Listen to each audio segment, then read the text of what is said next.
en direct live, avec un petit décalage comme chaque fois, de quelques semaines, de quelques mois, voire de quelques années.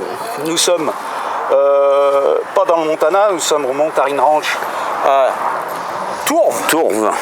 Alors j'ai découvert, Tourves c'est dans le 83 dans le Var, et j'ai découvert que l'ancienne National 7 passait dans ce petit village où là, voilà, les voitures modernes ne passeraient pas, quoi. Hein. C'est impressionnant. Eh oui. Hein, impressionnant la taille des rues de cette National 7. Mais c'est pas ce qui nous amène. Ce qui nous amène, c'est le fameux rodéo du Montarine. Et toi, tu es une figure légendaire de la région, Oui. puisque tu es le propriétaire du Ropin Ranch, qui se trouve à la Bresse. À Besse. À Besse. Besse-sur-Issole. Besse. C'est pas dans... Non, c'est dans le 83 aussi. Dans le 83 aussi. Voilà. Alors toi, tu es contracteur. Stock contractor, oui. C'est quoi un stock contracteur? Moi, je le sais. Nombre de nos adhérents savent aussi ce que c'est qu'un... Mais certains ne savent pas. Ben, c'est quelqu'un qui a une passion pour l'élevage, de taureaux, de rodéo. Donc j'élève des vaches et je fais naître des veaux et je les sélectionne et je les mène jusqu'à l'âge de 3-4 ans pour les dresser et les envoyer sur les rodéos. Alors d'abord, tu es un éleveur. Je suis éleveur. Tu fais quoi comme animaux? Quelle race? Non. J'élève. Je suis parti sur une base de vaches corses. Des Corses. Parce que j'ai eu une occasion un jour, dans mon coin, il y avait des vaches corses. J'ai récupéré des vaches corses. C'est de la vache à viande? Non, c'est mixte. Ah. Ça fait un peu de lait, mais pas beaucoup. Ça fait un peu de viande, mais pas beaucoup. Par contre, elle est très bonne. Parce que la charcuterie corse, c'est avec quoi? Du cochon. Oui. Et oui, mais... On fait quoi? Des entrecôtes avec la vache corse? Ah oui, entre autres. Ah ouais. Oui, on fait un peu tout ce qu'on veut, hein. Tout ce qu'on fait avec les autres vaches. Hein. On fait des steaks, on fait... Moi, je suis du charolais, donc nous, c'est de la blanche. Ah oui. Hein, mais bien que maintenant, c'est pas le même modèle. On nous amène pas mal de bêtes. Ouais. Moi, j'aime bien les aubracs aussi. C'est oui. beau, hein, une aubrac avec les yeux faits. Tout à fait. Et un taureau aubrac, je vous explique pas, c'est merveilleux. Donc, tu fais de la sélection bovine. Donc j'ai commencé avec ces vaches corses. Et puis un jour, j'ai eu l'occasion d'avoir un petit taureau corse. Donc je l'ai mis sur mes vaches. De là, j'ai fait toute une recherche sur leur génétique, sur les modèles que je voulais obtenir. Comme ça me satisfaisait pas complètement, j'ai croisé mes vaches avec des taureaux tarins, qui sont des taureaux des Alpes. Là, j'ai obtenu... Tu es un expert en génétique? Oh non, pas vraiment, mais bon, à force de chercher, de me poser des questions. Le tout, c'est de se poser des questions et de se poser les bonnes. Ouais. Après, il faut trouver les bonnes réponses aussi. Oui. Et tu trouves ça avec l'expérience ou dans les bouquins? L'expérience, les bouquins, les discussions aussi, avec les uns, les autres. Hein. Ouais. Et puis bon, c'est en fonction de ce que je veux obtenir. J'avais réussi à avoir le caractère, mais je voulais augmenter la taille. Pas forcément le tour de taille, mais la taille. Donc j'ai cherché. Finalement, j'ai acheté de la semence de Brahma en Australie. Oh, bah dans une pipe. J'ai fait inséminer quelques-unes de mes vaches. Ça a donné Monsieur Fighter, le plus grand qui est là. Qu'on verra tout à l'heure. Qu'on verra tout à l'heure, oui. J'ai également croisé certaines de mes vaches avec un zébu. Oh. Ce qui a donné mes deux autres meilleurs taureaux. Le jeune homme qui est là, Bad Dream. Et puis, je fais faire un roulement. Tous les ans, je mets mes vaches au pré. Et tous les ans, je choisis le taureau que je veux mettre avec. Donc, j'ai un taureau qui part au pré, qui passe un bon moment avec elle. Et quand je le récupère, si ce n'est pas encore la saison de rodéo, éventuellement, pour assurer le coup, je mets celui que j'aurais mis à sa place si je n'avais pas eu le premier. D'accord. Donc, au moins, je sais que mes vaches vont être pleines. Alchimie, voilà. Hein, Et oui, c'est tout calculé. Les éleveurs de taureaux, de rodéo. On cherche un résultat. Ouais. Je ne cherche pas des taureaux méchants. Je les évite même. Des gars qui bougent. Hein. Mais je veux des taureaux qui soient dynamiques, qui soient courageux, qui rentrent dedans. Voilà. Après, je me méfie de certains, parce que je sais qu'ils sont très très violents. En règle générale, mes taureaux, une fois que le gars est tombé, ils s'écartent, ils vont ailleurs. Ouais. Il y a toujours l'accident bête quand il retombe sur le gars, qui lui marche dessus. Mais bon, c'est vrai que j'ai un taureau en particulier, si on ne fait pas attention, il vient chercher le gars. Donc celui-là, je préviens les cow-boys, je préviens les bullfighters, et puis tout se passe bien. Alors, concernant les rodéos dans la région, tu es partie prenante. Hein, bien sûr. Tu es sur tous les rodéos du coin, quoi. Ah bah, on n'est pas très nombreux. Ici, c'est une première. Et je leur souhaite que ce ne soit pas la dernière parce qu'ils se sont donné beaucoup de mal. Ils se sont donné les moyens, ce qui n'est pas toujours facile. Mais ils ont essayé de faire le meilleur rodéo possible, le meilleur spectacle possible. Et ça, on ne peut pas leur retirer. Après, bon, bah, c'est sûr que c'est un investissement. Et après, bon, bah, il faut essayer de le rentabiliser, il faut en refaire d'autres, il faut se faire connaître, il faut en refaire d'autres, il faut aller à droite, il faut aller à gauche. La vie n'est pas un long fleuve tranquille. Et puis bon, moi, à côté de ça, ça fait 7 ans que je suis à Besse. Donc ça fait 7 ans que j'ai installé mes taureaux, ma structure, mon arène, mes chutes. Je suis en place. Les gars, quand ils veulent monter, ils me téléphonent. Tu peux m'organiser un practice? Oui, ok. Mais même si le gars il est tout seul, je m'en fous. Alors, je le fais sortir. Tu viens de donner le mot, de dire le mot, le practice. Practice. Oui. Donc, ce qui veut dire aussi que tu as une école de rodéo. C'est ça. Voilà. Il nous le disait pas, maintenant, c'est bon. Il y a le trident là qui. Je dirais pas tout.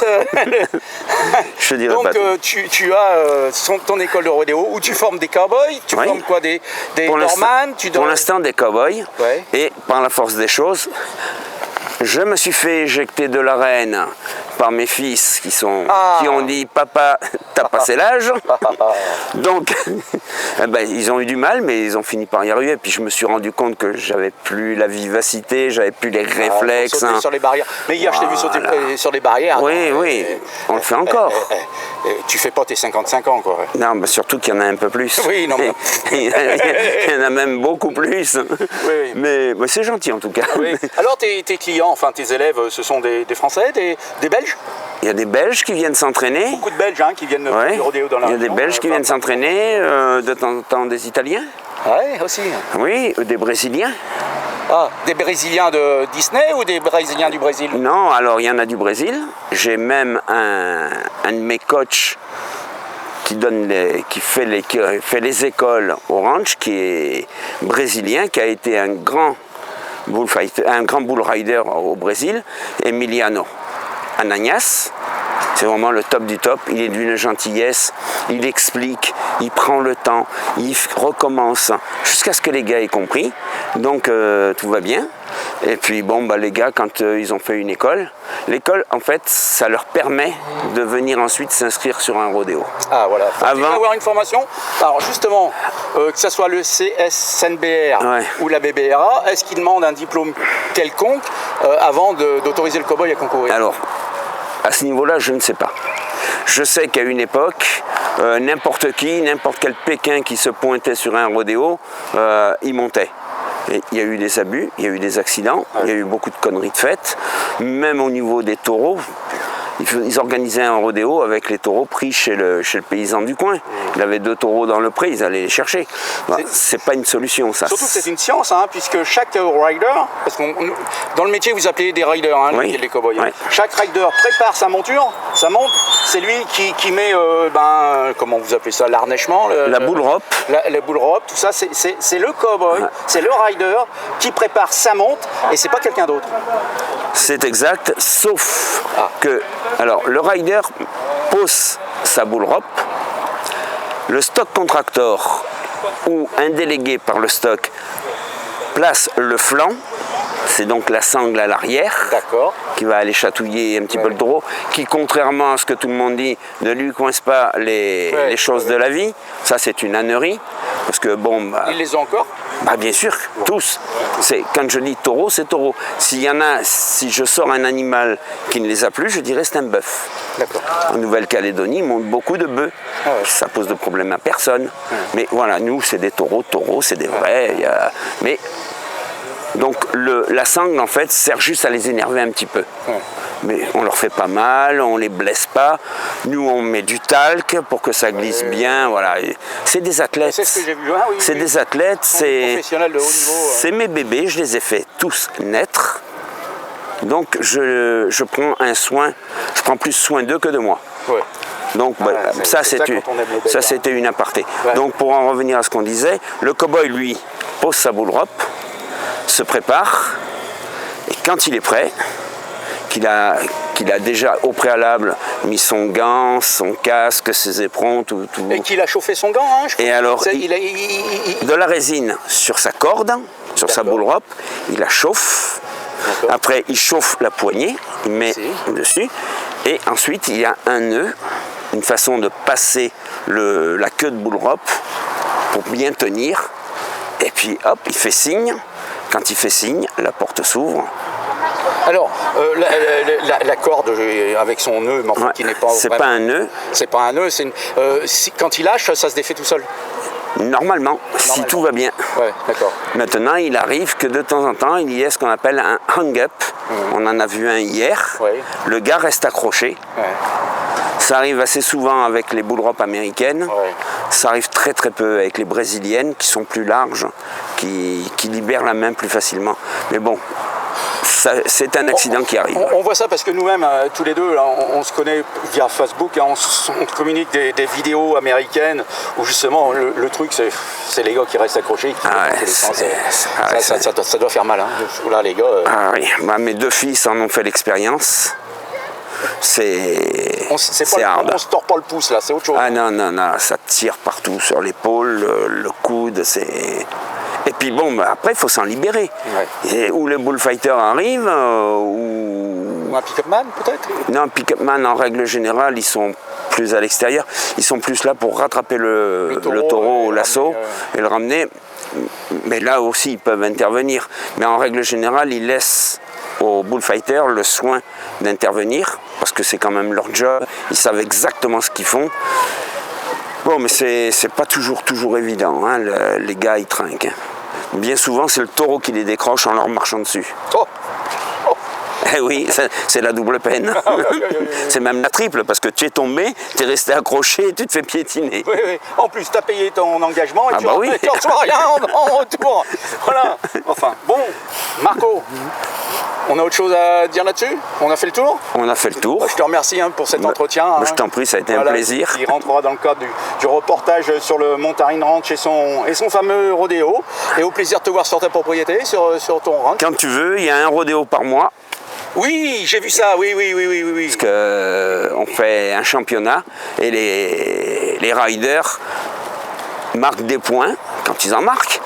Mais c'est comptabilisé. Et les Belges descendent tous les mois pour faire Non. Il y a un Belge, oui, qui descend. Il est là aujourd'hui, c'est Yarni. Ouais. Un garçon extraordinaire, d'une gentillesse. Il est fabuleux, j'adore. Ouais. Et il descend, oui. Ils sont organisés, les Belges, chez eux. Ouais. Comme les Italiens, d'ailleurs. Et puis là, quand il descend, lui, il est organisé. Il a la tente, il a tout ce qu'il faut sur la voiture. Parce que les gars, ils viennent et ils s'installent, ils passent le week-end. Ouais. Et ils repartent. Quand ils repartent, c'est pas un problème.